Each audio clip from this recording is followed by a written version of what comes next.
This is the PR Podcast, a show about how public relations helps you tell your story to the world. We talk with great PR practitioners who have the skills, creativity, and just plain savvy to get their clients noticed. Now here's your host, Jody Fisher.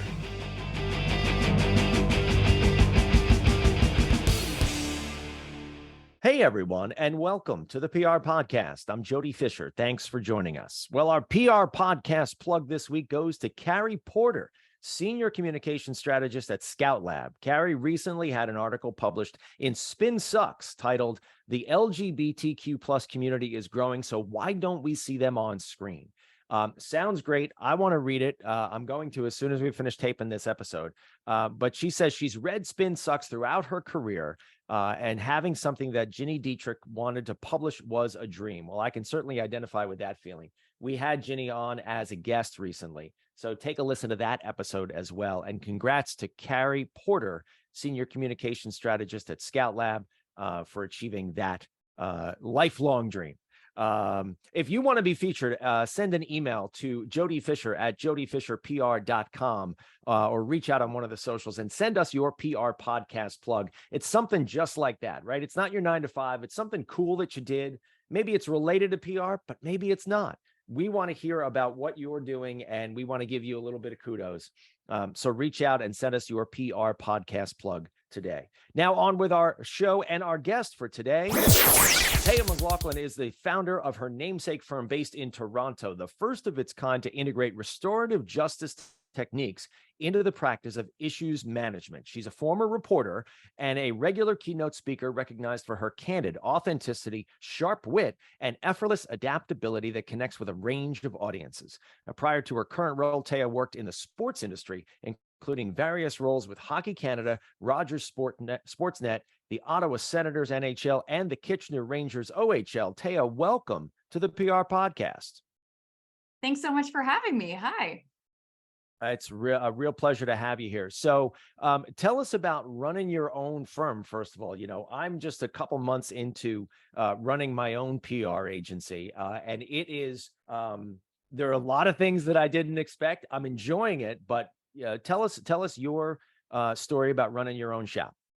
Yeah, so I'm, in the same boat as you. I didn't set out to start a business. It was never a lifelong aspiration that I had. You hear the entrepreneur story, right? But I think there's something to be said about the happenstance entrepreneur, the one that sort of fell upon it. And that's certainly what happened with me. I actually started my career on the other side of things in media, exited that industry and started it, doing some marketing advertising work. Then I was actually laid off from a previous position, and that was the spark to try my hand at freelancing. And before you know it, there's clients coming in, and you go, oh, well, I guess this is a legitimate thing that I'm doing now. So let's do the business. And you learn everything, or at least for me, I learned everything along the way. I don't really have a business background, so there was quite a significant learning curve, but every mistake that you make along the way, you can guarantee you'll never make it twice once you've made it on your own. So I'm excited to see where your business will go as well. It's really exciting to be at the helm of doing your own thing and getting to choose the direction you want to go in. Thank you. I appreciate it. And I'm glad to hear you're doing well. Do you work in any specific, you have a sports background and you have a journalism background. What types of clients are you working with in your business?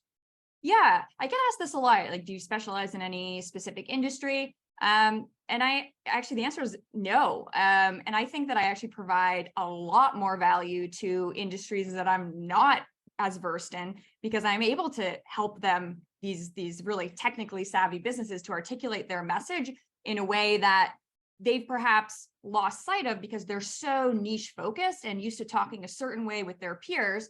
So I can pull things back and say, people don't know what you guys are talking about. So let's break this down on simple terms and more effectively communicate. So I've worked with tech, I've worked with CPG brands, influencers, big companies, small companies, mom and pop shops, like all over the board. But I think the framework, really on the crisis side especially, but PR in general, is generally the same. So it's exciting, I think, to be able to work with different types of clients, and no 2 days are the same, that's for sure.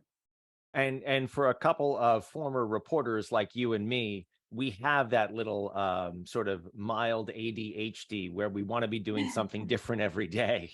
Of course, yeah. The same thing over and over again really bores us.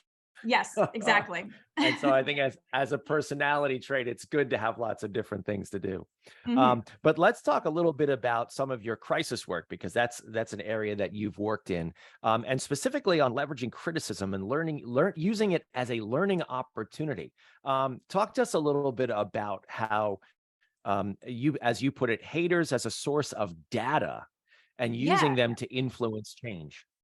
Yeah. So, whenever I get that first email or that first call of someone that's in crisis, and I guess too, we should define, like, what is the difference between crisis and incident, we'll say. And you and I were having a brief chat about our threshold for what constitutes as a crisis is quite high. So, people, some people have came to me, there's a bad tweet about them and they think like, this is crisis mode. And to be fair to them, it is perhaps one of the worst career moments they may have had. So I also don't want to diminish like their experiences, because to them, it could be something quite large.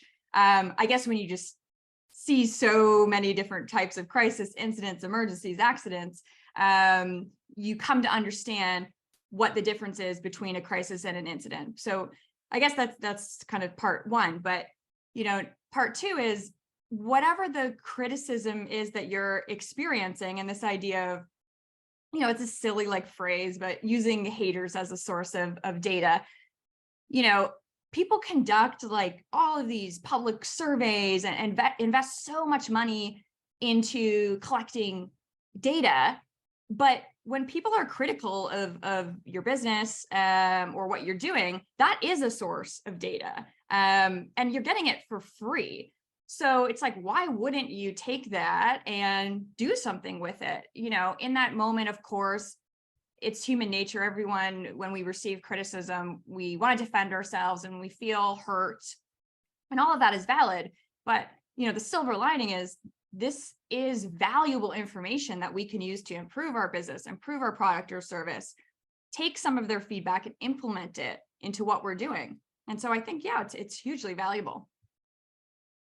Yeah, it's a great perspective to have too, because I think people do lose sight of the fact, in the middle of, their walls tumbling down around them, that there's all this information coming in that they can use to actually help them navigate in the short term and in the long term. Do you counsel your clients to do that? And how do they react to that message when you bring that up? Yeah. So, certainly if we're experiencing a crisis in which, there's an emergency or accident, I think the communication with the client is quite different. So, I certainly wouldn't step into very sensitive situation and say, hey guys, let's use this as a source of data.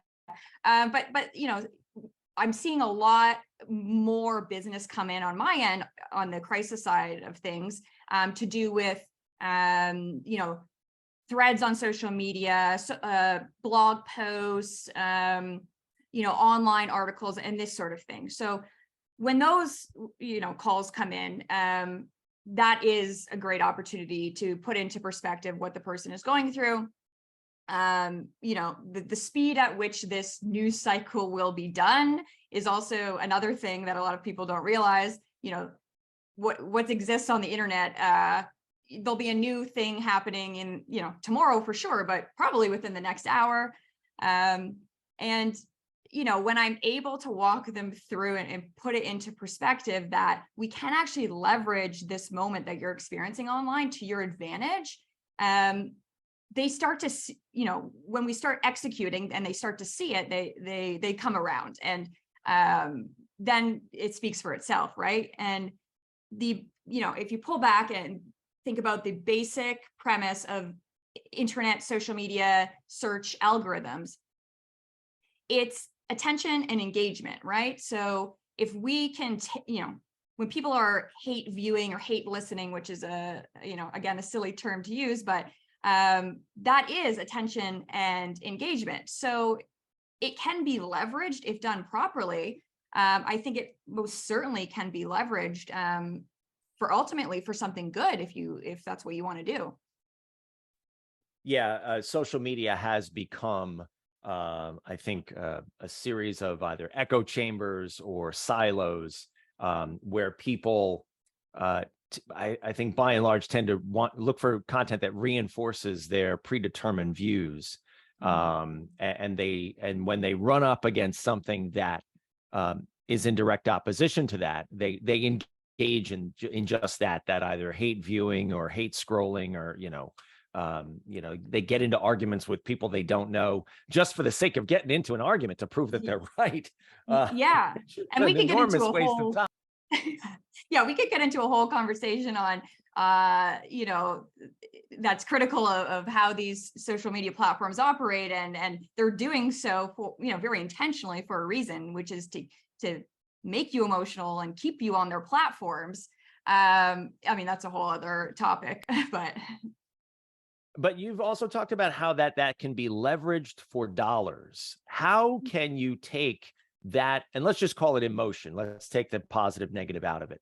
But the emotional activity on social media, as an example, how do you leverage that, not just for data, but for dollars? Yeah. So if we look at how influencers are paid, for example, if a brand is hiring an influencer to do some social media posts, they're looking at things like engagement, views. Each one will have slightly different metrics that they value more than the other, but like generally speaking, they're going to care about the eyeballs that the influencer is generating to the content, and engagement, who's engaging with it, and conversions. Are they buying the thing that you're trying to sell? Again, based on the different objectives of the brand, but generally speaking, I think those are three high value metrics. So if a influencer, for example, were to receive some negative criticism, well, now there's a flood of attention going to their account. There's actually probably a flood of engagement going to their account as well. And of course, that depending on why they're receiving criticism, that needs to be addressed accordingly. But brands and influencers, to them, attention and engagement is currency. So when you're receiving that in terms of a critical moment, you now have that attention and engagement that is so valuable. So you can take that and kind of spin it on its head. Well, you've got it. Again, it needs to be done correctly and tastefully, and you certainly need to take accountability for whatever it is that you may have done or the situation you're in. But at the end of the day, I think sometimes we're just so risk averse, but we don't necessarily need to be. I don't think so anyways. Yeah, I agree. I mean, I think, and the overused phrase is thought leadership, right? That you want people, and people want to be looked to as experts in their field, and whatever field that is, whether they're selling a product or a service or whatever.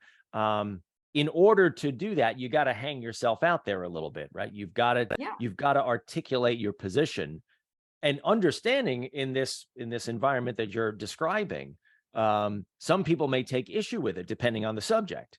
Absolutely. I mean, people can even take issue these days with 2 + 2 is 4. I mean, Right. You'd actually get some people argue that it's 5. Right. How do you coach them through taking that risk, not being so risk averse, and really kind of becoming an influencer themselves in a way? Yeah. The example I always look to is David Dobrik, and maybe I'll say case study, not example, because there are certain things he's done that I disagree with, but overall, I think his as a case study demonstrates what I'm getting at here. But There was a really great article kind of, outlining how, through his various, criticism he's received over his videos, his profile as an influencer actually increased, despite that criticism and, negative media attention, et cetera, that he is receiving. So the idea is that, studies have shown that ultimately getting, quote, canceled, and I say quote and use air quotes because it's not a word I love, it's just one that's commonly understood, but getting canceled can actually increase your career longevity. And it's pretty basic, if you think about it on a basic level, the more people you're exposed to, the higher likelihood there is that some of those people aren't going to like you. So you can stay small and have your really core niche group, and that's fine. And you can build a great career that way. But if you want to get to that next level, you need to expect that people aren't necessarily going to agree with you, like you.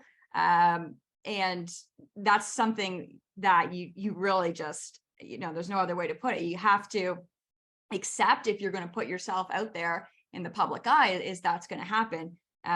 But when there have been case studies done about how these, top tier influencers have worked through this and actually grown their profiles, I mean, the data is there, the case studies are there. It's absolutely possible to get through the situations, and grow as a result of them. Do you just have to jump out there and, throw out some opinion about something and risk being canceled like that? Or can you build up to it? Can you walk up to it? I mean, how does someone who wants to do that go about it? Mm-hmm. I think this is really personal preference. You see political figures, for example, they build their whole brands on kind of stirring the pot. And it works for what they're trying to do. On a personal level, I don't really agree with that approach necessarily. I think it's probably bad for society, democracy, and all of those things, in terms of a bigger picture. But I think, when you said thought leadership and, when we're dealing with executives, again, influencers, business owners, or whatever, having them understand that thought leadership can elevate their business, build their business, and getting them more comfortable with stomaching if there is, a negative comment, for example, on a post that they make. That's what I like to encourage, starting small. Certainly some people like to go straight to the deep end and post outrageous things to maximize their hate views and engagement. Some people might have a tolerance level for that. It's not personally something I recommend starting with, certainly not. But it has worked for some people. So, and I guess maybe it comes down to something that we talk about as PR people a lot, which is authenticity. Mm-hmm. Are you, and you use the phrase stirring the pot, are you stirring the pot just to do it? Or are you saying something that you truly believe in that might ruffle some feathers, but it's still something that is important to you, and you can back it up with not just your opinion, but with facts? Here's how it is because of my experience, or whatever the case may be. And I think that's probably the dividing line between, or I guess the dividing line in the cancel culture, right? You've got people who are just outrageous for the sake of being outrageous, or you got people who might be a little outrageous, but they've got something to back it up. Yeah, certainly having the conviction behind the statements that you're making. I completely agree. That is absolutely the most important part of this. Absolutely. Yeah. What's our responsibility in this whole space? I mean, we've got to have, obviously we want to act ethically. We want to act in the best interest of our clients. Do we have an obligation to try to help steer them in the right directions? Yeah, this is a conversation I have with peers quite often, in terms of, our responsibility, certainly maintaining integrity, and strong ethics. And, when you're dealing with various crisis situations every day, I always said to myself, I won't take on certain clients that I don't stand behind. certainly I try to create judgment-free zones where I'm able to hear what someone's going through, not jump to conclusions. I think that's very important. And I do think, I will say that we do have a responsibility to do right and try to influence positive, sustainable change within an organization. And, I think a lot of people perhaps miss or just simply don't know the impact that PR people have on changes happening within an organization, particularly if somebody is coming to you in crisis and they are at a moment where they are more open to change than they probably would be at another time. And you're working directly with executive levels that otherwise probably you wouldn't have exposure to otherwise. So I really do think that we have a responsibility to provide resources so that they can implement positive change and learn from whatever situation it is that they're going through. Really great stuff and a really great place to end our conversation, Tieja. Thank you so much for sharing your opinions here. We are going to segue now into the rapid fire question portion of our podcast. This is where we steal a page from inside the actor's studio, ask our guests a series of rapid fire questions meant to elicit a simple answer, maybe a laugh or two. Tieja, with your indulgence, here we go. And you're going to give us some Toronto flavor here, I presume, right? Okay. Rapid fire question number 1. What is your favorite news source? Well, I just said I was going to give you some Toronto flavor, and I'm going to give you the complete opposite, but I'm going to go with All Sides. All Sides is by far my favorite news source. I'm not familiar. Go ahead. Explain. Oh, yes. Allsides.com. So they provide, they pride themselves on being, nonpartisan. So they present balanced news. So, here's the news item, here's a headline from the right, the left, and the center. And then you're able to, get a well-rounded view with multiple viewpoints. And to me, that's very valuable. That's very interesting. I like the sound of that. Rapid fire question number 2. What's your favorite social media platform? It has to be Instagram. And, there's a lot I don't like about Instagram, but of all the big platforms, that would be my favorite. That's a good one. Yeah, I like selfies. I like seeing my friends. I like seeing what they're doing. I like seeing where they're going on vacation. I want to know. Although I did talk to a friend of mine just a week or so ago. I hadn't spoken to him in literally a few years. And we both agreed on the fact that, you see each other on social media and you're like, oh yeah, I talked to him. I know what they're up to. Yeah. And it's I know it all right. Yeah. It's quite easy to just post a story while you're going about your day. And yeah. It's true. All right. This is all about you now. Rapid fire question number 3. Coffee or alcohol? Oh, coffee for sure. All right. Rapid fire question number 4. What's your favorite on the run food? It's got to be a smoothie and a sandwich. Oh, a smoothie and a sandwich. All right. Any flavor smoothie there? Oh, I get the green ones so I can get my greens in through liquid form. Very good. Very good. I love it. And rapid fire question number 5. What do you want to be after you finish this career? Yeah, that's a really, really good question. I think I'd like to teach more, be able to pass on some knowledge, so to speak. And, beyond that, I think just being a good community member, a good friend, a good family member. I think these are all, they're not, we can call them jobs, but they are important relationships. And so I'd say, teaching and just being a good community member in whatever that looks like, in whatever way that looks like.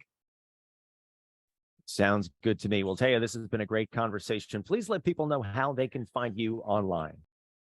Yeah, so my website is tiejamaclaughlin.com. I'm sure the spelling of that will be in the podcast description here because I have such a unique name.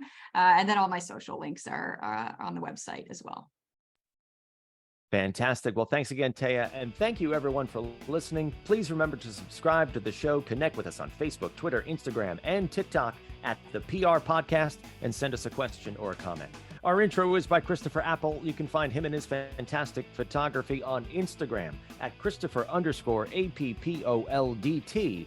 Check him out there and hire him for all your photography needs. You can find me online at Jody Fisher on all the socials and on the web at jodyfisherpr.com. We'll see you next time on the PR Podcast.